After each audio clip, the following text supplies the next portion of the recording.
ഇന്ന് ഞാൻ ഉണ്ടാക്കാൻ പോണത് ഗോതമ്പ് പൊടിയും പഴം വെച്ചിട്ടൊരായിട്ടാണ് കേട്ടോ. നല്ല ടേസ്റ്റാണ്. കുട്ടികൾക്കൊക്കെ ഒന്ന് ഉണ്ടാക്കി കൊടുത്ത് നോക്കിക്കണം കേട്ടോ. എന്നും ഇങ്ങനെ മിച്ചറും ബിസ്ക്കറ്റും ചിപ്സൊക്കെ കൊടുക്കുമ്പോൾ അതിനേക്കാളും എത്രയോ ബെറ്ററാണ് നമ്മളിങ്ങനെ എന്തെങ്കിലുമൊക്കെ കുട്ടികൾക്ക് ഉണ്ടാക്കി കൊടുക്കുന്നത്. അപ്പോൾ നമ്മൾ അവരെയും കാത്തിങ്ങനെ എന്തെങ്കിലുമൊക്കെ ഉണ്ടാക്കി വെച്ചിട്ടാണെങ്കിൽ അവരിങ്ങനെ വരുമ്പോഴും നല്ല സന്തോഷത്തിലാണ് അവർ വരിക. കാരണം ഇന്ന് എന്താണ് എനിക്ക് സ്പെഷ്യലായിട്ട് ഉണ്ടാക്കി വെച്ചിട്ടുള്ളതെന്നൊക്കെ നോക്കിയിട്ട്. അപ്പോൾ ഇതിപ്പോൾ അത്ര സ്പെഷ്യലൊന്നുമല്ല, എല്ലാവരും യൂട്യൂബിലൊക്കെ അടിച്ച് നോക്കിയാൽ തന്നെ കാണുന്ന സംഭവം തന്നെയാണ്. അല്ലാണ്ട് ഞാനായിട്ട് ഉണ്ടാക്കിയിട്ടുള്ളൊരു റെസിപ്പി ഒന്നുമല്ല കേട്ടോ. ഞാൻ ട്രൈ ചെയ്ത് നോക്കി, നല്ല ടേസ്റ്റ് ഉണ്ടായിരുന്നു, അതുകൊണ്ട് പറയണമെന്ന് മാത്രമേ ഉള്ളൂ. പിന്നെ എൻ്റെ പഴത്തിൻ്റെ പരിപാടി ഇന്നത്തോടെ അവസാനിച്ചിരിക്കുന്നു കേട്ടോ. പഴം തീർന്നു പോയി. നിങ്ങൾ വിചാരിക്കണ്ടാവും ഞാൻ എന്നും പഴമാണെന്നല്ലേ. വേറെ ഒന്നല്ല കേട്ടോ. ഷോപ്പിൽ പോയപ്പോൾ പഴത്തിന് വില കുറഞ്ഞിട്ടുണ്ടായിരുന്നു. മറ്റേത് 70-80 രൂപയൊക്കെ ഒരു കിലോ പഴത്തിനുണ്ടായിരുന്നു. ഞാനിപ്പോൾ 2 ദിവസം മുന്നേ പോയപ്പോൾ 50 രൂപ ഉണ്ടായിരുന്നുള്ളൂ. അപ്പോൾ ഞാൻ 2-3 കിലോ പഴം മേടിച്ച് വന്നതാണ് കേട്ടോ. അപ്പോൾ അതൊന്ന് കഴിയോളം എന്താ പിന്നെ പഴത്തിൻ്റെ റെസിപ്പി ആയിക്കോട്ടെ എന്ന് വിചാരിച്ചതാണ്.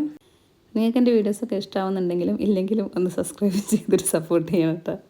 അപ്പോൾ ഓക്കെ, നമുക്ക് ഇൻഷാല്ലാ നാളെ വേറെ വീഡിയോ ആയിട്ട് കാണാം. Bye bye.